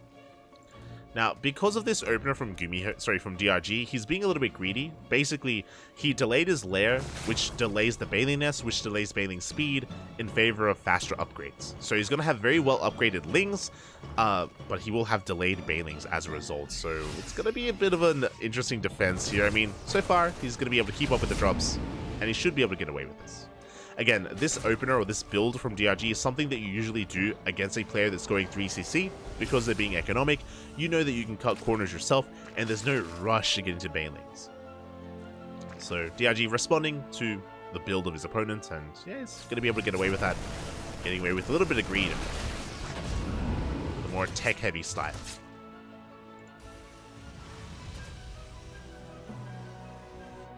Behind this, getting his 4th up and running, just going to be droning. We're droning up to 70, a pretty solid worker count, and now we can focus on army production to make sure that we are able to survive the 7-minute push. We're nearing that mark. Basically, at around the 7-minute mark, Gumiho is going to be able to get into 1-1. The 1-1 upgrades are finishing up, and then we can push with Marines and typically tanks, but we can see that Gumiho is avoiding tanks and going into Widow Mines instead. Widow Mine production has commenced. Gumiho is pushing. Going to be clearing up quite a bit of creep. But mainly creep here. Again, doesn't really have too much of a backbone to this army. There's no major factory-based units. So DRG is going to be able to hold on and ideally respread that creep. There we go. Hydrogen is on the way. Bailing speed. Lair is now done. 5th base as well. Yeah, both players are just kind of getting to the swing of things. Now finally Gumiho is in the field with a bit of a split push. He's got his main army here towards the north, keeping the attention of DRG up towards the northern part of the map. And we have a double jump going straight to the main base, actually, not going for the 5th. We have a couple of lings in position. More lings are on the way. Gumiho will still unload at the same time, diving on in. Ooh, does take a bathing to the face. Getting on top of the queens at the same time, a massive ling counterattack. Oh my god! The lings, the 1-1 lings, they wreak havoc. They take down 18 SCVs. Bailey's crash on forward as well. Big mine hits. But alas, Gumiho will lose his main army in the main base. He also gets cleaned up, and he lost every SCV across the map. Just very quickly, things escalating out of control in favor of DRG. The drop play still continuing, but it is not going to be enough. We can maybe force a cancel here on this hatchery. Oh, it's going to be close. Yeah, we should force a cancel and hopefully not a kill. It's going to be a kill. 300 minerals down the drain. Not a bad pickoff here from Gumiho, but he still lost so much at the 3rd. Down to 1 SCV and only mules as well.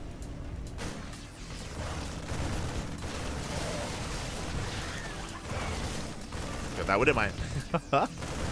Meanwhile, Gumiho just being as active as possible. The creep has not been respread. We haven't had the opportunity to do so. And Gumiho is rallying everything across the map. Right now, the pressure is on the Terran to make something happen. To make up for all those dead workers. Wouldn't mind in the main base going off. 5 more drones going down. DRG's economy is hurting. Gumiho is pushing. Bane is amassing. The Widow Mines up! We got some decent connections from those Widow Mines. DRG chasing this off of creep. Overextending a little bit, but he does catch some of these Marines. Does force this back. And with that, DRG is recovering in that economy. Joining back up. Getting up to 66. An okay worker count. Meanwhile, do we have an infestation pit? We do not. Uh-oh. Gumiho, he is not missing a beat when it comes to his upgrades. 3-3 is on the way. Meanwhile, DRG still has to work on his infestation pit, Hive, and then 3-3. Oh no, he's not looking! Gumiho, asleep at the wheel there, takes massive Banelings to the face. And DRG, he can chase this all the way back to the third base for a second time. Banelings, they do peel off, but we have reinforcements. Gumiho is going to be forcing DRG back. Averting disaster, but DRG did have a better engagement, a better fight. Squeezing out a couple more workers, trying to saturate this fifth. Trying to respread that creep. Gumiho, he knows that he has a little bit of momentum here towards the north just because of how little creep there is. And he has to keep pushing. Oh my god, trying to force some friendly fire with those Widow Mines. We clean up the ground army. The Banelings connect. Gumiho, he's running out of steam. I was hoping for an ace match. I was hoping this could go to game 3, but DRG is in control. Again, the game-winning move was that big link counterattack we saw earlier, killing 20 workers, and Gumiho is still trying to recover from that. Does catch this harassing force at least. Does catch the link vein. But again, DRG still has momentum on his side. He's joined it back up to 74. A solid economy, solid worker count. Still lacking the infestation bit, still lacking the hive tech. That's what I'm really concerned about. The longer this goes on, like Gumiho's, the quality of the army is going to be insane. 3-3 is about to finish for the Terran. But the numbers. There we go. The numbers are still on DRG's side. He may not have the quality, but he has the quantity.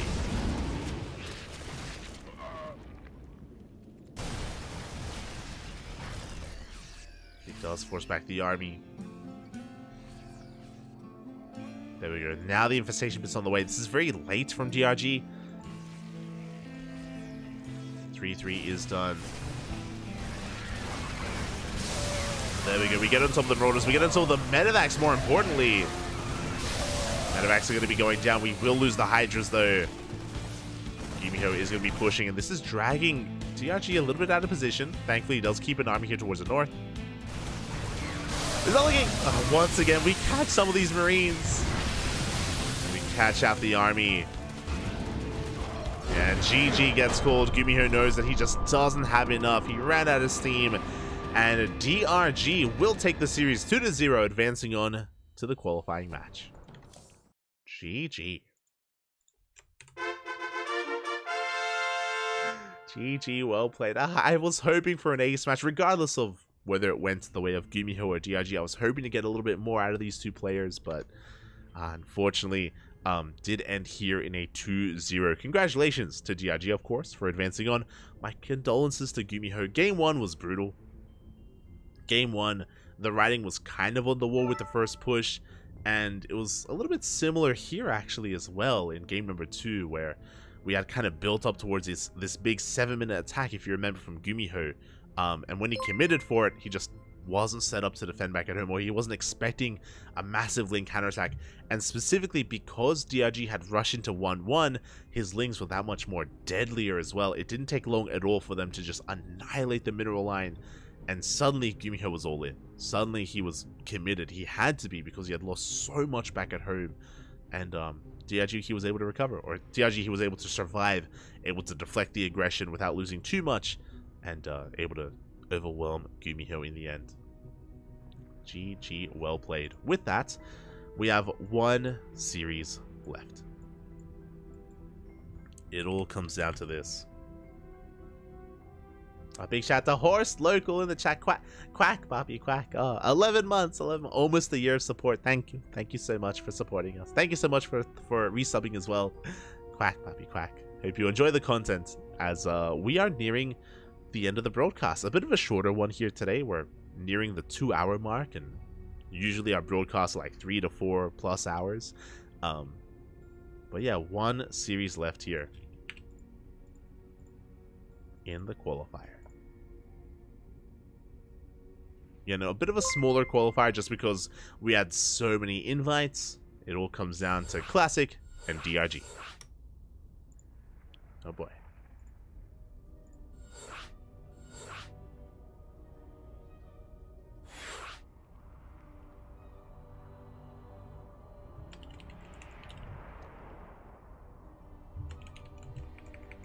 I just need a moment to set up those predictions and get things going. As it looks like the vetoes are done. Game 1 is going to be on Oceanborn, Game 2 on Alkione, and Game 3 on Site Delta, if we go that far. As a reminder as well, despite the fact that this is a qualifying match, this is still a best of 3, not a best of 5. So very cutthroat here for Masters Coliseum. It's one and done, really. Every mistake does mean that much more. And this can still go either way. So if you're in the chat, predictions are open. Place your bets on who you think qualifies for Masters Coliseum 7. Will it be our Protoss or our Zerg? Up to you to determine who makes it in and who makes it out. As spawning in the top left-hand corner of Oceanborn, we have the South Korean Protoss player, the blue Protoss representing Twisted Minds. It is Classic.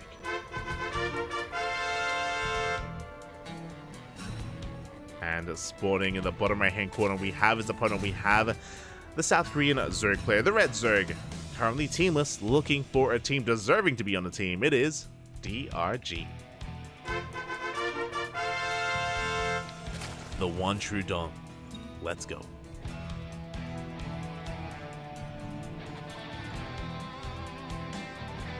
Give me a suicided at the end. I mean, as we were kind of alluding to, Gumiho, he was pretty all in. Like, there was so much pressure on him to break his opponent, so he was not just trying to stretch the attention of DRG, but he was stretching his own attention as well, by split pushing and by being as aggressive as possible, just because he had lost so much in the lead up to it. So on the one hand, like, yeah, probably he did like overextend, true, but on the other hand, like, he also kind of had to. Like, he had to just be in the face of DRG as much as he could in that last game. But you know, now we're getting into our next series here. We're getting into our next game, and oh boy, we're loading into Oceanborn. This is going to be an interesting one. Classic has a, so I want to say, unique style. I mean, he's a very stylistic player, that is true. But in PvZ, he has, yeah, his own vibe, if you will. And he's very fond of going for Stargate openers into Void Rays or Phoenixes, one or the other. Of course, with the Void Ray or the Phoenix, he does deny vision, deny any scouting information from his opponents, and from there, Classic, he is so keen to go into either Glaive Adepts or Sky Toss or 2-base all-ins or even standard play. It can be very difficult to keep up with Classic. And that's kind of the story that we saw leading into ESL Masters Winter. It's the story that we saw even in the event itself, in DreamHack Atlanta, where we casted him against Lambo in the knockout brackets. Again, Classic is a very aggressive player in this matchup, and we'll see if DRG can keep up. I believe we casted these two face-off in the qualifiers for IEM. Yes, we casted DRG versus Classic in the Asia qualifiers for IEM Katowice, and DRG came out on top. He was able to beat Classic there in those qualifiers. But that was, what, 2 weeks ago? 3 weeks ago? It was the week before DreamHack Atlanta, which I think is like 3 weeks ago at this point. So, you know, some time has passed. Our players have had time to reflect and ruminate. And there it is. There is that Phoenix opener. So this is what we mentioned. This is what we spoke about. Classic is very fond of either Phoenix or Void Ray openers to shut down these Overlords and to hide his follow-up tech. Whether it's real or fake, whether he invests into something cheeky or not, his opponent doesn't know. That's the power behind this opener. Likewise, it say get across the map. They're going to be threatening a shade here towards the main, towards the natural, and they will get in. So far, they get one worker kill. Again, 2 adepts do one-shot drones. But so far, only one worker will go down. A decent amount of lost mining time. But for the most part, we will clean this up. Ooh, as we do not get another drone in the main. Behind this, third base is being taken, but I'm more concerned or more curious about what happens next. Do we get a Forge and a Robo? Do we get a Twilight Council? Do we get another Stargate? That is what I want to know. As we do have a Twilight Council follow-up, I don't see a Forge. Oh, this looks like Glaives. No Forge. 2 more gateways are on the way. This looks like Glaive Adepts out of Classic. Again, he is very fond of going Glaives after a Stargate opener. It can be very difficult to scout. It can be very difficult to be ready for. Ooh, that is +1 melee. That is concerning. This looks like DRG may skip the Roach Warren. +1 melee is usually indicative of Ling Hydra, not Ling Roach. So I'm concerned here. We're going to reach the 5-minute mark. If we don't see a Roach Warren, these Adepts could do a lot of damage. I'm assuming Adepts, but that is a Robo. That is... It's a Zealot all in. Let's go! We have 2 gateways done, 6 gates on the way. This is going to be 8 gates in total. And whether it was Adepts or Charge, the problem is no Roaches. Only Lings to defend. Lings and Queens. And if we go for a Hydrodam, which I believe we want to go for, DRG is going to be in quite a bit of trouble. He's trying to get a read on what's going on. And again, this is basically going to be an all-in out of Classic. Prism is on the way. Now we get the Roach Warren at the around 5-minute 30 mark. It is later than normal, but at least it's on the way. And again, very necessary. Oracles will scatter.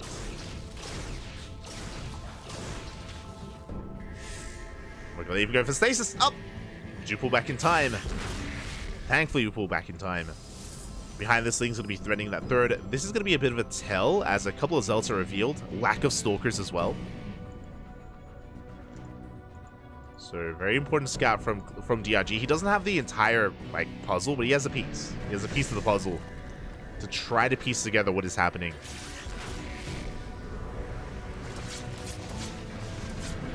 As here we go, the push is upon us, and that is a lot of Zealots. We have the Prism to reinforce. I believe the move out was not scouted. But there we go, we have Roaches on the way, Spine Crawlers as well. Looks like DRG has got a glimpse of this and is now fully aware of what's going on. Now again, because of the late Roach Warren, 0 Roaches right now. We have 7 in production, but they're still in production, by the way.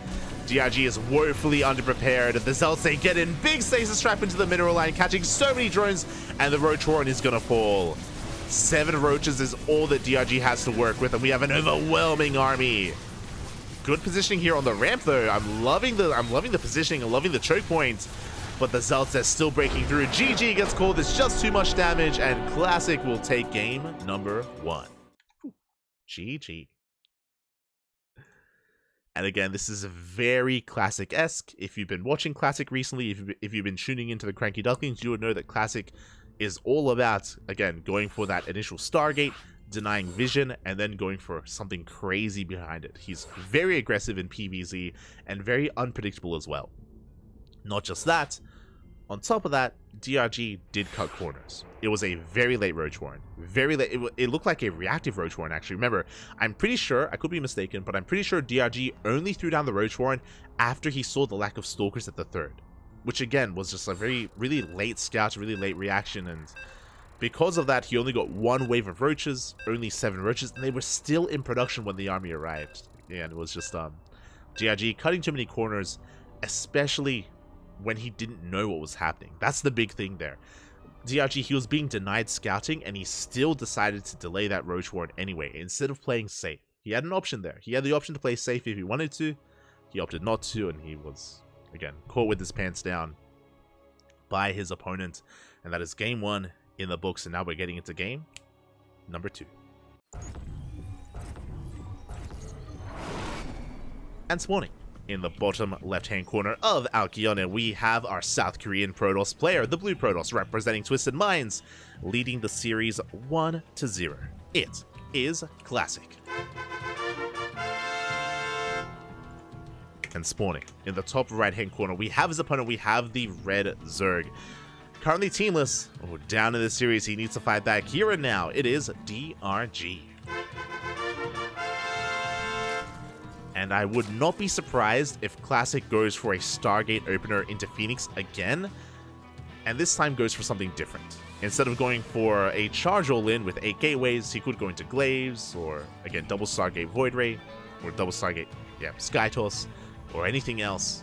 I love the idea of Classic playing with the series and opening up similarly, but doing something different behind it. Just trying to go for the mind games, trying to get into the head of DRG as he is going for the gold! And he gets scouted immediately! Oh god, not like this. We've seen this before. This is the dark variation of rushing into the gold base. It is faster because you don't mine through these mineral patches to get onto the other side. The problem is very fast scout from Classic and a Forge. We're cannon rushing. We have the Forge as a follow-up. A very quick scout here from Classic, very crisp reaction. The cannon rush will deny this base. There is no way to save it. Classic just shutting this down before it could really get going. Classic. He's just all over this. Pylon is done. Cannons will soon be on the way once the Forge finishes. And DRG doesn't see. He doesn't know. Cannons are now on the way, and even if he saw this, what could he really do about it? The spawning pool still isn't done. He has no access to Lings. Boys are being pulled, and they're being pulled back. DRG gets eyes on the cannon, and we'll see if he commits. Yeah, he cancels. Gonna have to expand elsewhere. A big delay on the natural. A big loss for DRG. He has to double expand. Yeah, he has 100%. He has to double expand to catch back up. Taking his natural and his third base at the same time. Classic is looking good. He's looking pretty good here. He even cancels the cannon as well, recognizing he doesn't need it. We have the Zealot as well that was popped out. Then we did Chrono. And we can just be as annoying as possible. We could potentially get a drone as well, as the Zealot is going to be threatening that main base. Pulling back, forcing out more Lings. Lings that I'm sure DRG doesn't want to make. And from here, Classic is expanding. We have our Pylon. We're soon to have our tech of choice. And it should be a Stargate, but we'll see if we go into a different direction. And there it is. Stargate is on the way. So here in the early game, again, it's a really big blow to the economy and production of DRG. To be stuck on one hatchery for that much longer is brutal. So here in the early game, DRG is essentially playing one step behind. On the one hand, you could argue, like, oh, but Classic, he has to invest into a Forge, into a cannon. True, but remember, he canceled the cannon. Like, it was a very light commitment here. Not much investment out of Classic to achieve so much.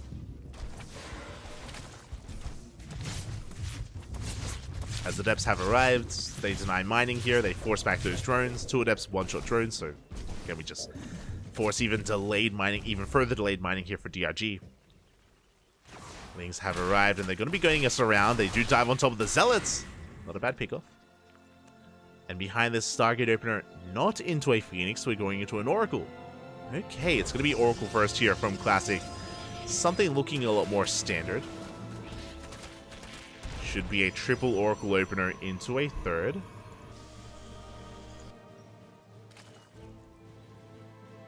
Classic with a much more standard follow-up this time. At least for now, it looks to be standard. We'll get a little bit more confirmation once we do get the third base and once we see our follow-up tech. Whether it's going to be a lone Forge again. A lone Twilight Council again. But we already have the Forge, so we may as well make use of it. Would make sense to invest into earlier +1. Meanwhile, speaking of early, that is a bit of an earlier Roach Warren here at the 4-minute 30 mark. So, for those that are curious about timings, safety Roach Warrens are at 5 minutes, which is why last game it was a 5-minute 30 Roach Warren from DRG because he delayed it. This is a little bit earlier, which is important to take note of. Behind this, there's that Twilight Council on the way. Bit of a gateway explosion as well. This could still be Blink Stalkers because of +1. But really, I'm looking at the droning here. DRG is droning up to 46. A really low worker count. Lings are on the way. Oracles, they catch a Mineral Lion. An entire mineral line at that. 7, 8 drones go down. DRG's all in. He's 100% all in at this point. Lings are flooding across the map. We have the early Roach Warren, and there we go. Roaches are on the way. Queens are soon to be worldling out as well. We even have Burrow in production. We cancel it. Never mind. I was getting excited.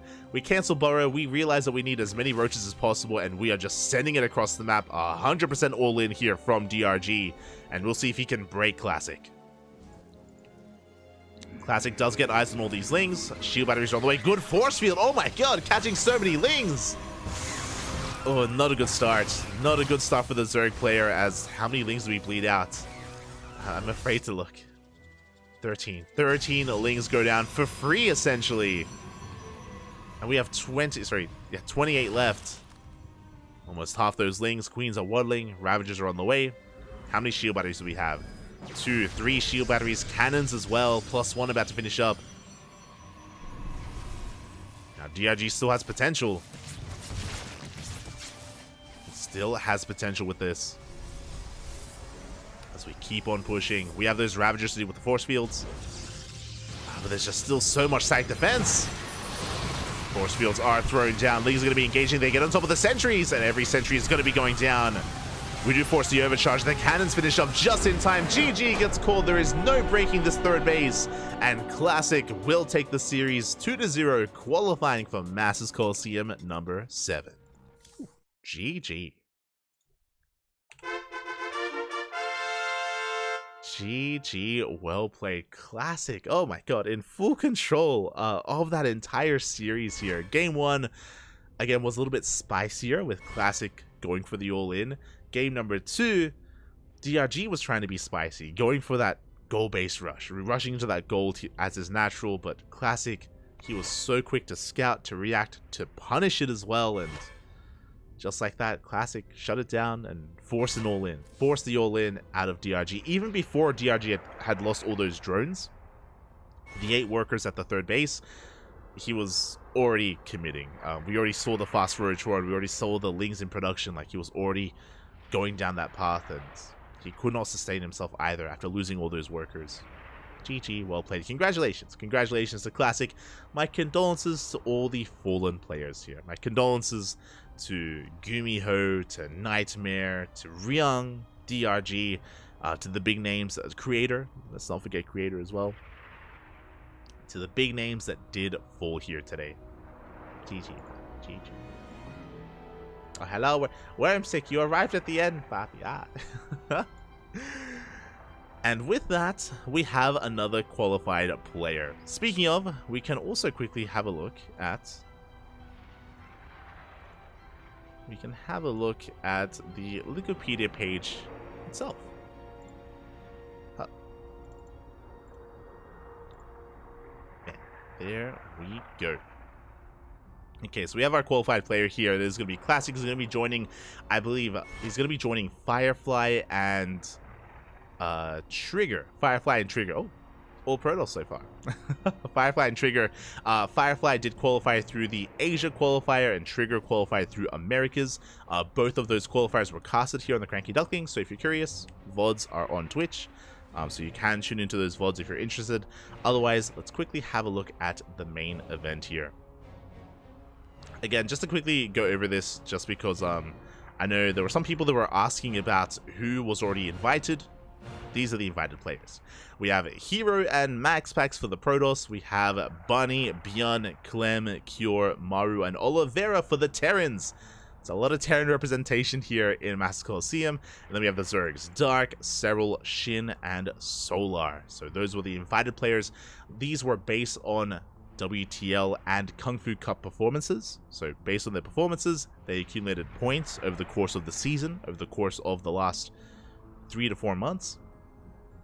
So these are the invited players, and these are the qualified players so far. I did mention them earlier: Classic, Firefly, and Trigger. So making up for the lack of invited Protosses, we have the qualified Protoss players. And there's one qualifier left. Uno más. One qualifier. It is region locked, of course. It is the European qualifier. That is tomorrow. In less than 24 hours, we're going to be live on this channel with Europa. And there are going to be some big names there. Any big Europeans that you don't see here are going to be there.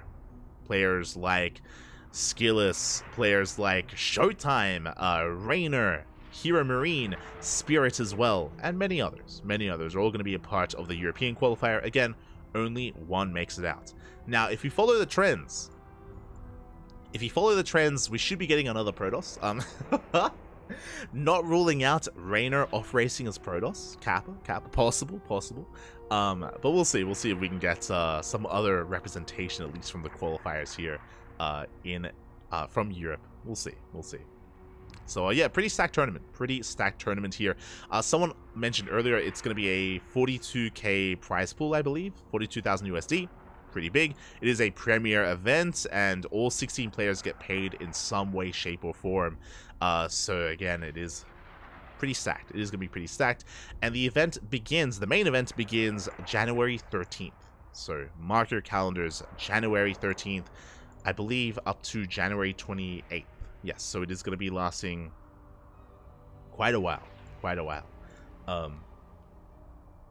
Yeah, almost 2 weeks, essentially. 2 weeks of play. Just because there is a group stage, there's a big round robin group. And by the way, it's a big round robin group, and unlike ESL Masters, unlike DreamHack, every game is going to be casted. Every game gets casted. That's why it's 2 weeks worth of broadcasting, because every game is casted in the round robin group stage. Half the players leave, half the players advance on into the playoff bracket. Oh boy. And it's a double elimination playoff bracket as well, so may we be popping off. Oh boy. It's gonna be big, it's gonna be huge. If you're curious, this is the second Masters Coliseum of the year. We casted the first one, and it's on our channel, it's on YouTube. Masters Coliseum number 6. And it was pretty intense. The storyline essentially of Masters Coliseum 6 was Cyril. Cyril, I believe, got knocked down in the first round. He got knocked down to the lower bracket. And Cyril had an insane lower bracket run as well, and I recommend checking out the broadcast, the VODs, because it was beautiful. It was beautiful how that all went and how the event did play out. But yeah, look forward to it. It's going to be a lot of fun. And again, it's going to be casted on this channel. We're going to be casting as much of it as we can. I'm hoping that we can cast all of it, but we'll see. It's going to be an intense broadcast schedule, and we have other events that are going to be ongoing as well, and other commitments that we have to other tournaments. So January, it's going to be busy. It's going to be a busy month. Will be busy. All 2 zeros. All 2 true. All 2 zeros. Aye.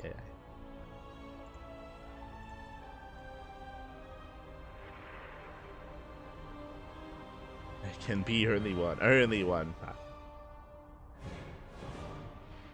this the end of the stream? It is. Oh, hello, Josh. Hello, yes. Again, a bit of a shorter broadcast today, just because it was a shorter tournament. It was a shorter qualifier, as you can see here. It has already ended, has already concluded. So I hope everyone enjoyed themselves. Hope everyone had a great time. And I'm okay with having some of these shorter broadcasts, just because it's the end of the year. You know, we want to chill, want to relax, we want to calm down and enjoy the holidays. Take some time off, take a break, get some rest, get some food, and enjoy. So hope everyone had a great time here. We're going to be giving another StarCraft streamer a raid. Not too sure who, but we'll find someone. I see 4Jumi is streaming. Eva is streaming as well, so we can raid Eva. It's been a while. What's he playing? Is he playing Terran, Zerg, or Protoss? He's playing Protoss. Of course he is. Cat did. Shaking my head, Javon. Shaking my head. But yeah, with that, thanks so much for watching. Thanks so much for the support, and we will see you guys next time. Our next broadcast is going to be tomorrow in less than 24 hours. I mentioned before, there is one qualifier left, the European qualifier. The EU qualifier, that is tomorrow, and that is what we're going to be casting. Quickly checking our calendar. Do we have anything else? No, it's going to be the EU qualifier, and then we get into the weekend, and then we get into the end of year. Oh my god. All right, we already had Christmas. I was like, when's Christmas? Oh, we already had it. Yeah, of course. Happy holidays, Merry Christmas, and a Happy New Year as well. If you don't happen to tune in the coming days, hope you all enjoy yourselves, enjoy your holidays, and yeah, we'll see you guys next time. We'll see you guys tomorrow for Europa. Until then, hasta luego. Bye. Hasta luego, papi. Hasta luego.